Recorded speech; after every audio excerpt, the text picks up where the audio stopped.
오늘 하나님의 말씀은 에스라서 1장 1절로부터 6절까지의 말씀입니다. 1절의 말씀을 제가 봉독해 드리겠습니다.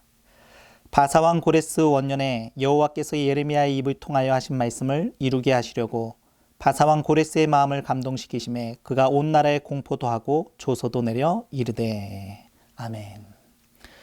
에스라서는 멸망했던 유다 민족을 하나님께서 다시 세우시는 역사를 기록한 책입니다.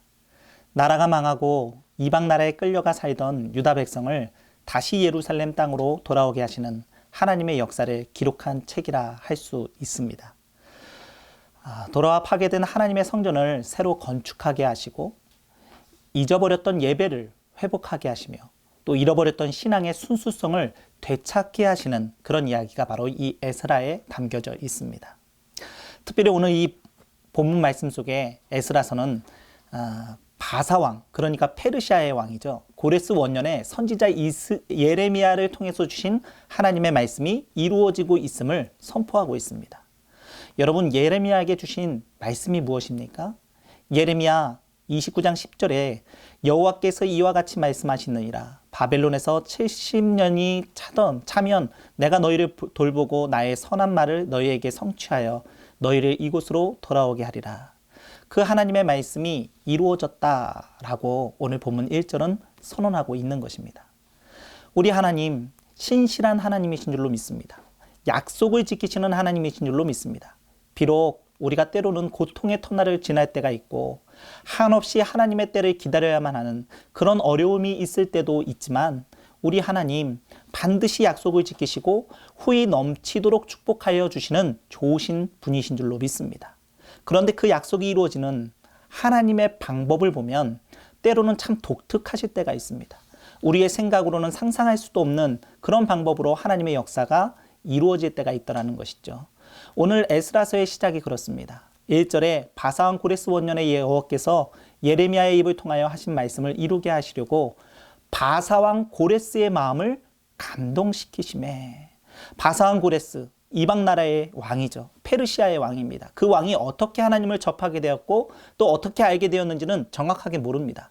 그러나 하나님께서는 고레스의 마음을 감동시키심에 2절에 하늘의 신 여호와께서 세상 만국을 내게 주셨고 나를 명하사 유다 예루살렘에 전을 건축하라 하셨나니.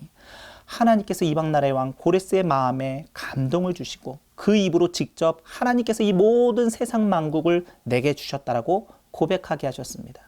또 유다 백성을 풀어 예루살렘 성전을 재건하라고 말씀해 주셨다라고. 전혀 하나님을 믿지도 않았던 이방 나라의 왕에게 하나님이 임재의 역사하셨다는 것입니다. 이 돌들로도 얼마든지 하나님을 찬양하게 하실 수 있다라고 하는 하나님의 능력인 줄로 믿습니다. 그뿐만 아닙니다.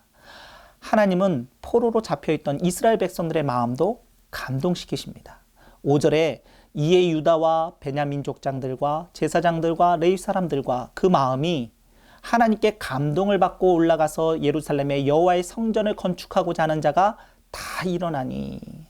여러분, 70년이면 포로기 3세대 4세대 사람들일 것입니다. 결코 예루살렘이 고향인 사람들이 아니라는 거죠. 이미 그 땅 가운데 정착한 사람들이었습니다. 그런 후손들의 마음까지도 하나님께서 감동시키심에 예루살렘 성전을 사모하며 건축하고자 일어나는 사람들이 곳곳에 나타나게 되었다는 것입니다. 그뿐만이 아닙니다. 6절에 그 사면 사람들이 은그릇과 금과 물품들과 짐승과 보물로 돕고 그 외에도 예물을 기쁘게 드렸더라. 여기 사면 사람들이란 말은 이웃 사람들을 뜻합니다. 다시 말해 이방인들, 이스라엘 사람들이 아닌 주변 사람들을 의미하는 거죠. 그 이웃들의 마음까지도 하나님께서 감동시키셔서 은그릇과 금과 물품과 짐승과 보물로 도왔다는 것입니다. 성전을 짓는 데에 예물을 기쁘게 드렸다는 겁니다. 어떻게 여러분 이런 일이 가능하겠습니까? 내 나라의 일도 아닌데, 내가 섬기는 신도 아닌데 하나님께서 마음에 감동을 주시니까 그 모든 것이 가능했다는 겁니다. 사람의 말이 아닌, 사람의 어떤 능력도 아닌 하나님의 능력으로 하나님의 역사가 이루어지더라는 것이죠. 사랑하는 성도 여러분, 하나님의 역사는 사람의 권고에 의해서 이루어지는 것이 아니라 하나님께 감동받음으로 이루어지는 것인 줄로 믿습니다. 다시 말해 성령의 감동하심이 우리 안에 느껴질 때에, 특별히 코로나19와 회복이라고 하는 단어를 통해 회복을 위한 7만 시간을 함께 기도하며 그 마음을 모으는 것도 하나님께서 우리에게 감동 주셔야만 하나님의 역사가 이루어지는 줄로 믿습니다.